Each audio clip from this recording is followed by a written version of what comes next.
These are the secrets hidden inside of Minecraft that you maybe missed. What would happen if you took the new Windburst enchantment that you can put on the maces, and through the help of commands or NBT Explorer, bring that level all the way up to 100? Well, perhaps surprisingly, it's not just 100 times stronger than level 3. It's so much worse. As Phoenix SC shows off in this video, if you use a wind charge to get the initial burst and then use Windburst level 100, you can shoot yourself up over 1,300 blocks. But at that point, you gotta remember that when you do come back down to the ground, you are still gonna take fall damage. Oh, and also, don't set it over 256, since at that point, Minecraft just completely disables the enchantment, and it's like your mace isn't even enchanted. Fighting a wither while in the sky is probably one of the hardest things you can do. At the very least, it's the most annoying. And anyone who's had the misfortune of killing one of these things using an elytra knows that once you get it up into the sky, it's very hard to get it back down to the ground. However, taking after this example from 8 Mr. James, we can see that with the help of the mace, we're actually able to make this fight a lot more impressive when you take to the skies. Since here, using a combination of Windburst 3 and Density 5, we can continue to launch ourselves off of the wither and then hit it for even more damage when we come back down. In this example, they beat it in 5 hits, and that's with no strength potion or anything crazy. That's literally just the enchantments that you're seeing here on the mace. And what I love about doing it this way is that even if you go up into the sky, it's still a melee option. You're gonna be able to kill it through both phases. Very nicely done. Have you ever seen this block? Well, if you have, you're usually not doing something that you're supposed to, but that's okay. I don't like doing what I'm supposed to in games either. Read the channel name. So if you're like us rule breakers and you downgraded your world back to an older version, and then if there was a place where a new block data was supposed to be that didn't exist in older code, it would get replaced by this update block. So say you were to use an observer and then go back into a version before observers exist, it would be filled with this placeholder block.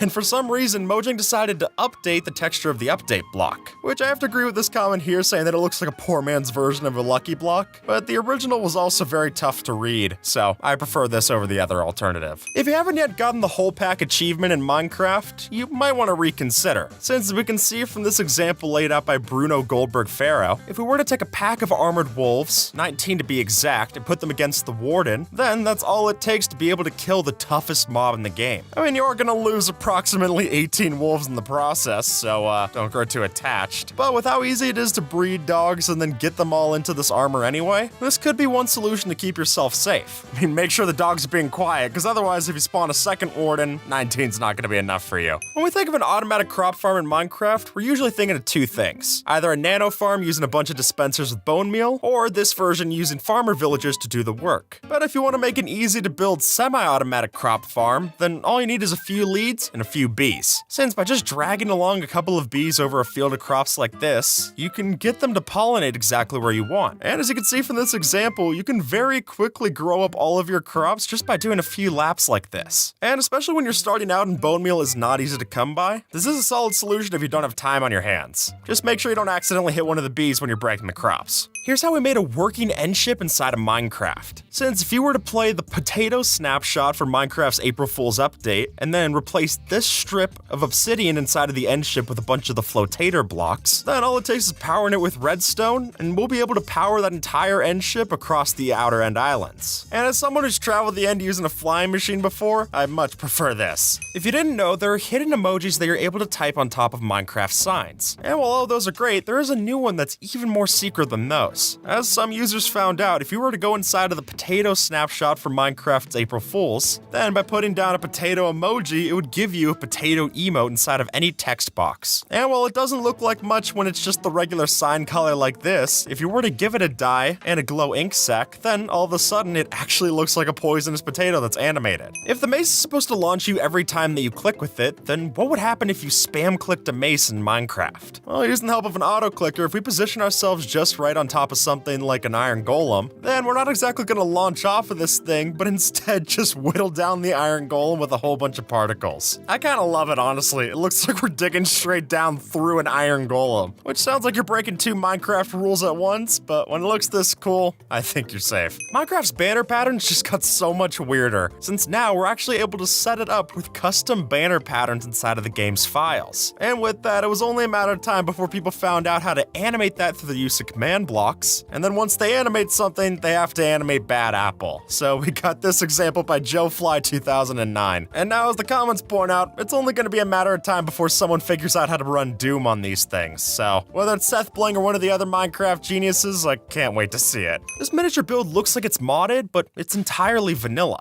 And the reason for that is that we're able to use the block display command to make tiny versions of blocks that we can then use to build. And even cooler, there's a plugin that exists that allows you to take your builds and then make them into miniatures simply. Because otherwise having to go in and type in the relative positions of all these inside of a command block just sounds way less fun than actual building. And partnering this with the ability to change your scale in recent updates, I think that's all the resources we need to make a very fun Minecraft map. Some Minecraft blocks don't always look shorter, but they actually are in the hitbox. A good example of this is why we use mud instead of sugarcane farms, because even though mud and sand next together looks the same, if you stand on mud, you sink a pixel lower. And it turns out the cactus is another one of those blocks. And here I love the way that the Conester demonstrated this. For one, the armor stand doesn't seem to mind standing on top of the cactus, but it also gives that perfect distinction of how this hitbox works. Good stuff. Forget using slime blocks in your redstone, now you're gonna want to use potatoes. Since the flotator that we saw in the April Fool's snapshot allows us to make seamless redstone doors the likes of which has never been possible. And this example in particular really shows that off. At the very least, it's fun to play around with in an April Fool's joke. We used to have to combine our slabs at the world border, but now we could do it anywhere in your world. Only for a brief second though. Since by putting a top slab on one flotator and another bottom slab on the other, we can power both at the same time and push them right into lock for a brief second, giving us the combined slab. Although unfortunately the flotators will just fly through each other, so nothing good's meant to last, and maybe that's also true when this is an April Fool's update only added for one day to the game. This isn't a normal piston, it's a mutated one. Or at least that's what you'd be led to believe when you see this glitch. See, what's happening is that as we break the pistons when they're still powered, the piston head doesn't disappear at the same time as the piston body. So if you're able to place down a new piston that's powered right in the same area, then that piston head thinks that it still has a body, and now we've got two piston heads that are connected to the same center point. And something I'm sad isn't in the full game. When you put a white tulip in a crafting table, what do you get? Well, it's easy to say white dye. The truth is never as easy as it seems. Since in reality, you're actually going to get the light gray dye instead. And the reason for this is that when Mojang added in the white tulip, there wasn't a white dye to actually craft into. It was back when we had to use bone meal to dye our stuff. So to keep these flowers from breaking down into bone paste, we got this alternative instead. But now that a white dye actually does exist, I don't get why they wouldn't change the crafting recipe, or change the name of the flower. If you want it to be light gray dye, it's a light gray tulip in my eyes. In the trailer for the Village and Pillage update, we can see a villager holding a golden pick, which isn't an item that they're going to use, but then also grinding it against a grindstone like you would if it was an actual item. And stranger still, this is a nitwit villager, which are famous for doing not much of anything. So seeing it actually take up an interest in doing anything for us inside of the village is a nice change of pace, but unfortunately, not one you're going to find inside of the base game. What's the best way to get sugarcane? Well, this user might have the right idea, and it's cheap too. See, when you etch out a design like this in the ground and then place one block of water in the center, the water will space out evenly throughout the canal. And that, folks, lets us plant our sugarcane at maximum capacity. So if you're playing something like Skyblock where you need to be real picky on how you use your water, this might be a way to cut back without slashing your paper profits. In some of the oldest versions of Minecraft, it was possible that if you pressed the F7 key, you were able to take isometric screenshots, which are really cool to see. It's such a letdown that this feature doesn't exist anymore. I mean, don't get me wrong, there was plenty of times that it would glitch out and miss things out of the chunks. But also, look me in the face and tell me it wouldn't be cool to scroll through your feed and see your friends show off their builds in this way instead of just the regular FOV 30, full draw distance, shaders on. It would definitely stick out. And if I accidentally press this key to take a screenshot, it'd at least be funnier to look back at. Since when I just press a screenshot with F2, it looks the exact same as how I remember it. I'm not even getting a different angle. One of the oldest rules in Minecraft is that you should never dig straight down. But that old rule is really just old hat. Since when you crunch the numbers like Mumbo Jumbo did, you notice that over 64% of the time that you dig straight down, nothing's gonna happen. You're not gonna fall into lava, you're not gonna fall into a cave and break your legs, just nothing. And if you want to increase those odds to even better chances of survival, what you could always do is stand in between two blocks like this and then mine down one after the other. So then if you notice that one of the blocks drops down into a ravine or lava, you'll still be standing on the other block. And at that point, if you don't correct your mistake, you deserve to fall into lava. In the transition from Minecraft 1.12 to 1.13, Mojang removed numerical IDs for a lot of features in Minecraft. This was referred to as the flattening. And if you've ever wondered why a lot of technical players choose to play on 1.12, that's partially for this reason. Since back then, you were able to change the color of sand or concrete using only redstone, which is pretty cool. But this also got rid of helpful features like being able to have a water or lava flowing source, or a stagnant source. Both were in there as separate IDs. And I've always wanted to be able to hold a portal block in my hand like we can on Bedrock. Without these numerical IDs, that's just not possible. And it's unfortunate, especially as we're able to turn on admin developer tools inside of our creative menu. If we can have a debug stick, we can have this other stuff, is all I'm saying. Building in Minecraft can be a rewarding task, but it also has its tedious parts. And while the fill command can help with that some, it's usually just good for filling in rectangles or cubes. Or so you thought, because apparently we can also use it for more complex patterns as well. As this Reddit user shows off, start by turning off the item drops and then fill from the second layer up with carpet. And then when you change that carpet back to your block of choice, you'll notice that the pattern only stayed where it was stacked, and the empty space is left that way.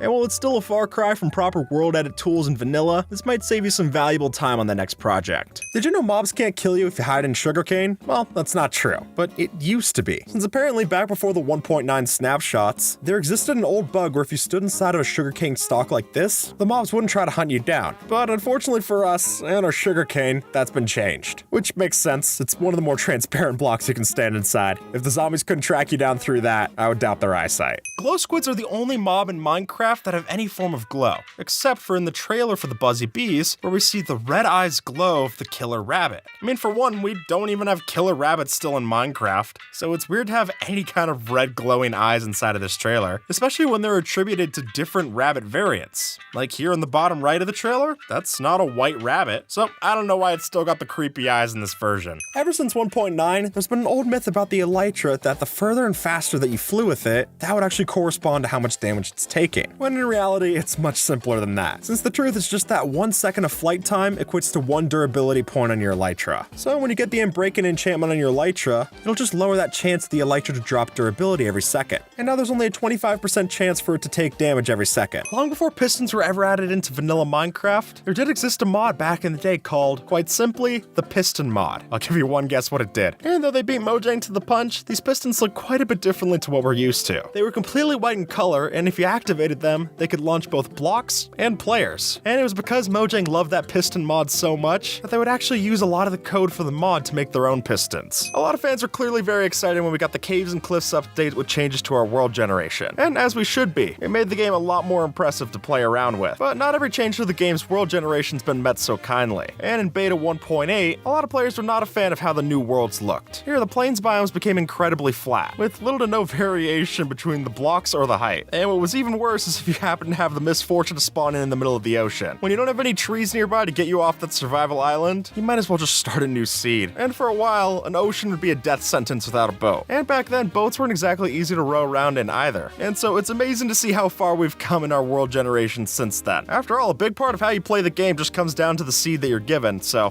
when so many of them ended up being rotten, you could see how this was a clear downgrade to what there was before. When you're first getting into the villager market, it can be a real leg up to convert them to zombies first, because let me tell you, that discount for curing could be a huge help towards your Emerald Beacon. Though to convert every villager, you're probably doing a lot of brewing, a lot of which is unnecessary. Let me explain. See, if you were to take your weakness potion and instead add a dragon's breath, then we can use that now lingering potion to make 8 arrows of our own, which will let us convert substantially more villagers in the future. And hey, on Bedrock, the return is even better, since we could just make a whole stack of tipped arrows from one cauldron. What's interesting to see in this trailer is that the Striders are giving off shadows cast onto the light source. While it is possible to cast a shadow on top of lava, it's not done through this method. And instead, you'd have to be playing in Bedrock Edition and have the mob on top of a slab, where then the game glitches out and it displays the shadow on top of the lava. But just a Strider like this, it's not going to block out that much light. Despite their shortcomings, Tridents are a lot of fun to use, and they're worth keeping on hand for the Riptide Elytra combo alone. But that's apparently not their only synergy. See, if we were to instead charge up our Trident and then switch to a sword as we launch out, that momentum will transfer over and we'll get something of a sword charge attack. And I don't think I'm exaggerating when I say that's incredibly cool. So if you're looking for a fire aspect Trident, this might be the closest you're gonna get. Though I'd be remiss if I didn't warn that this method wears down the durability on both the Trident and the sword. So grab an Unbreaking book before the trial run. This design is cheap and it's gonna save you a lot of time, because trying to convert all of your concrete powder by hand is a lengthy process. But with just a simple setup like this, we use barely any redstone and get a fully automatic farm. All we need to do is have an observer facing where we're going to place our concrete powder, and then have that redstone output power a dropper to give us more concrete powder, at which point we can offhand the concrete powder and put the pickaxe to mine in our primary hand. Though if you're gonna try this, I want to make 2 notes. One is that the reason we use mangrove planks here is because wood can't be quickly broken by pickaxes, so there's no risk about accidentally breaking your wall when you're getting into an AFK session. And then 2 is that it's actually better to use efficiency 4 for a pickaxe instead of efficiency 5 in this scenario, because a faster efficiency could desync the observer and then the system would double trigger. But don't worry, being a little slower here is not going to be an issue, considering that overall, this will save you a bunch of time. Usually, we change the color of beacon beams by using full glass blocks, which does work, but it's too expensive. Or rather, it's going to look expensive when you compare it to this. See, by using colorful glass panes, we can get the same effect. And considering we get 16 glass panes per 6 glass blocks, that gives us 16 opportunities to change the color of your beacon instead of the 6 that we just had. And plus, you can even hide those stained glass panes inside of the beacon beam, which I'd argue looks even better than the original option, meaning that in more ways than one, this should be the way that you're dyeing your beacons going forward. In addition to beating Mojang to the punch on the Elytra, OpenBlocks also had a scaffolding block before Mojang did, though the way they did it was a little different. Since in the modded version, it would also break down easily if you broke it with your fist, but even if you forgot about it, it would eventually break down over time, meaning no more ugly scaffolding left around your builds, regardless of how sure you are that you're gonna go finish it. When concrete powder comes in contact with water, it turns into concrete. That's not surprising, it's the way it's coded. But some players would lead you to believe that this also happens with the item itself. And so, if you took a stack of the concrete powder and threw it into a waterlogged cauldron, then you could convert the stack just like that. But unfortunately for us and our time, this doesn't work. And in fact, the concrete powder will only change if it comes into contact with water or waterlogged blocks. Not even rain or splash water bottles will have any effect. If you've ever used a lead inside of Minecraft, you're well aware of how easy it is to break one of these things if you're going too fast. And so it's funny to see that when the goat hits the llama inside of this trailer, the wandering trader goes with it. Yeah, in my experience, the lead would just break and I'd spend the next few minutes trying to search for it before it despawns. And it's a shame we don't have this kind of elasticity to our ropes, since if we could, then it would be a lot easier to carry mobs with this Elytra trick we've shown off in the past. Now this one's actually a double lie, where you'll have some people say that a lava bucket works just as well as a water bucket for an MLG, whereas others say that lava does nothing to dampen your fall at all. But the truth actually exists in between the two of them, since lava can actually break your fall. It's just, it works different than water. And for lava, it'll reduce your fall damage the more of it that you fall through. So if you were to fall from the minimum height to do lethal damage, if you had a lava bucket, you could actually use it to survive the fall. You'll just also be on fire. And I still wouldn't recommend doing this in the nether over something like a powdered snow bucket. That's a lot more versatile. Keeping your animals in the pen can be a real pain, so to cut back on materials and still keep them in place, try this pattern. Apparently, when you place down fence posts diagonally, it still keeps the animals in. This is because the animals are registered to be 1 block wide, but using them diagonally goes less than that space, which will prevent our animal friends from leaving. But if you build this, just keep in mind, the babies are still able to escape. So if you do this, just make sure to look out for the little rascals. Why do so many players still play on version 1.8.9? Now, it's not because they don't like Elytras, and definitely not because they don't like the sniffer, but the real reason is that with the combat update, Minecraft's combat changed a lot, but whether it changed for the better, it's a matter of interpretation. And while I do think that there's arguments to be made that we shouldn't be spam clicking and instead moving over to a more methodical method, the idea that you're no longer able to block with swords like we could in the past, that's something that I do miss. Granted, shields were added in, but considering the fact that Mojang's still looking into making combat changes in later experimental snapshots, I think it's safe to say that even they realized that they didn't hit the nail on the head with this update yet. And it's not like it exactly made it more balanced either. I mean, now stone axes deal more damage than diamond swords. So there was a new meta, but is it a better meta? I have to disagree. As much as it pains me to say this, we're not able to pet mobs inside of Minecraft, which makes it even more hurtful when you see Steve doing just that inside of this trailer. Picks up the pet frog, sets it onto his lap, and then even goes one step further to pat it on the head. Oh, and also they're sitting on blocks too,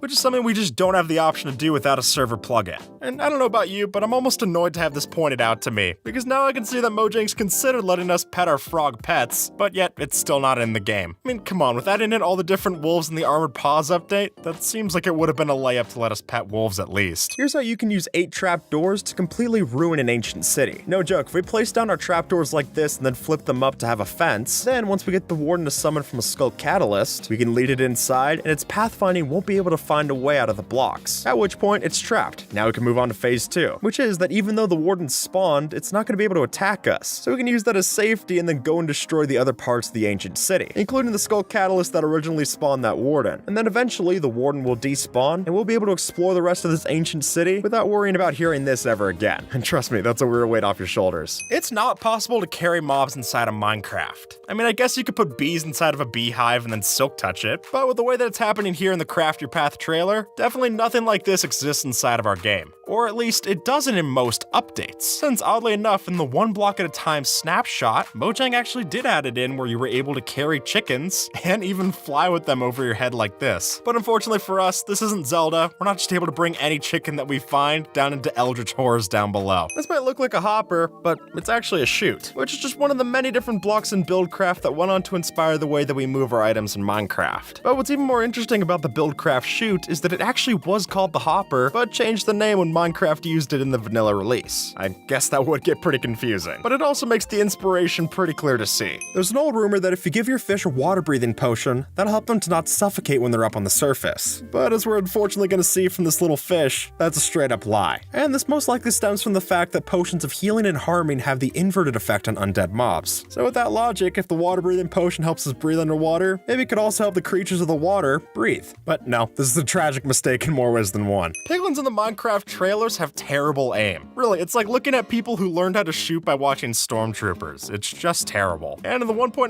update trailer, they're clearly shooting at Alex, but they're clearly shooting nowhere near her. And unfortunately for us, the piglins in-game have a much better shot. And that's not even tied to the difficulty that we use. It's really just that they're coded with better AI. But considering they're not wearing much armor at this point in the trailer, I get it. I also wouldn't want to have my main character die 11 seconds into the show. Just show a lifeless corpse for the rest of the trailer. Doesn't seem like a good way to sell the new update. With just a lever and some redstone dust, we're able to lag the game so much that we can basically freeze time. Since with the way that Mojang's coded redstone dust, it gets pretty laggy when you connect a bunch of these up to a lever. And then by using something like the fast right-click feature in a mod like Tweakaroo, we can flip that same lever on and off until eventually the redstone's updating so much that we basically slowed time down to a crawl. And then that's where the fun begins. Since one of the easiest tricks to pull off with this is to break bedrock. Or if you wanted to, you could use this to freeze time on a multiplayer server, build an entire structure, and then, when time switches back to normal, your friend will have no idea where that came from. But let me warn that in that case, you don't want to span the lever for too long, since doing it for longer than 60 seconds might just trigger Minecraft's watchdog to terminate the server. But as long as you freeze time in smaller increments, they'll be none the wiser. Before we had ender chests in the game, they existed in this mod called Ender Storage, which with this version of it, we had a new chest that was added to the game that added 3 different color-coded options. And with those different colors, you could choose which one that your ender chest was linked to. So 2 chests of different colors couldn't link together like this. Almost like using different channels on a radio station, or some other reference that makes more sense for people born in this century. And while we didn't get the same implementation of that when we got our ender chest in 1.3, we did get some form of color coding when we got shulker boxes in 1.9. So there you go, this one's a twofer. This brief moment in a Minecraft trailer is still burned into some player's memory. And the reason for that is this bit of blue dust in the background. And with just those few frames, players went wild with theorizing.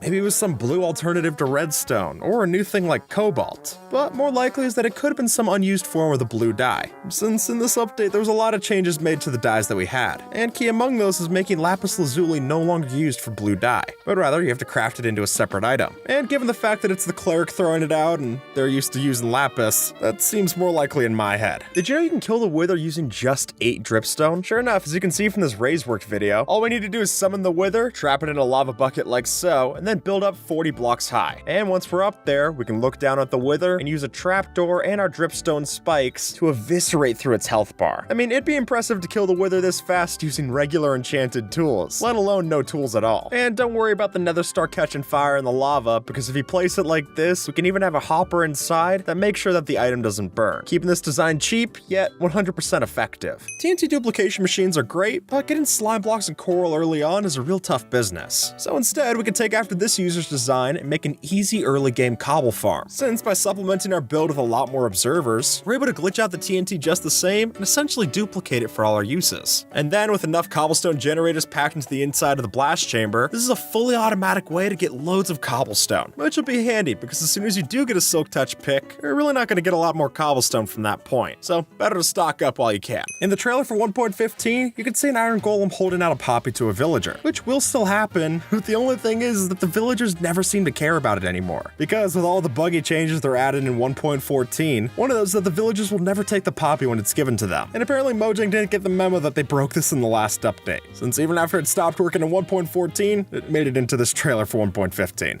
Depth Strata could obviously help you move faster in water, so what about lava? Unfortunately, even if you drink a fire resistance potion to test this out, there's no difference that comes from wearing these boots or not. And that means slugging through the nether is going to be just this slow, regardless of how you do it. When our characters get shot in the 1.21 update trailer, you'll realize that any residual arrows are rendered as sprites instead of the entities that we see in-game. And because of that, we're able to see the white parts of the arrowhead sticking out of Kai when they get shot. Whereas in-game, it looks arguably more painful, with the arrows actually fully submerged inside of the character. In the trailer for the Trails and Tales update, we see Steve diving into the water to find some of the new Tide armor trims. But when he dives down, he gets noticeably close to the pufferfish, enough for it to puff up, which if Minecraft's taught us anything, that also means that Steve would get poisoned. No amount of cool looking armor's gonna change that. When you have an elytra equipped and you start flying down, you feel like you're going at terminal velocity. And while you will find it terminal when you hit the ground and lose all your items, the truth is that you fall the same speed that you would without the elytra at all. Really, it's just the angle of the player model that makes you think this. And with or without an elytra, you'll find that the max terminal velocity for a player falling is 78.4 blocks per second. 13 seconds into the Tricky Trials update trailer, we can see a rendering error where they had it where the chest opens but leaves the lock on the bottom, instead of the way that it happens in-game where the actual white part of this lock lifts up the top part of the chest. And even later in that same trailer, it's animated correctly. It just seems like something that slipped past. But with how much is going on in screen in just this one shot, I get it. One of the most recent lies in Minecraft is that the ancient city actually has a giant portal that can be lit. But regardless of how many videos and thumbnails you've seen trying to say otherwise, that's just not the case. But Mojang didn't help themselves here, since for a brief time in the files of the snapshot, they actually did refer to the structure as a portal. And at that point, you're just begging for people to theorize about it. So it's not true, but who knows, maybe it was supposed to be. When Steve and Alex die in the Nether update trailer, notice that their stuff seems to vanish with them. But the answer here isn't as simple as using something like Keep Inventory. Since in that same trailer, when they come back to life with the respawn anchor, they're still missing all of their gear that they lost in the previous shot. And because they respawn, they're not on hardcore mode. I guess they're just playing on some rare difficulty that only exists within Mojang's rendering server. Now, this won't be a surprise, but an exploding creeper is not a welcome sight. Though, when you're at this point and the monster's already primed, how do we deal with it? Well, it might seem pointless, but the solution actually hinges around placing a block between your feet and the creepers, since the way that Minecraft calculates explosion damage is based off a ray cast between the source and the bottom of the player's hitbox. Meaning if we have a block to, well, block the oncoming damage, that will keep us virtually unscathed by the blow. And in my eyes, that's not too shabby for just a measly piece of cobblestone. And with that, folks, YouTube thinks that you might like this video, so see if they're right and have a good one, alright?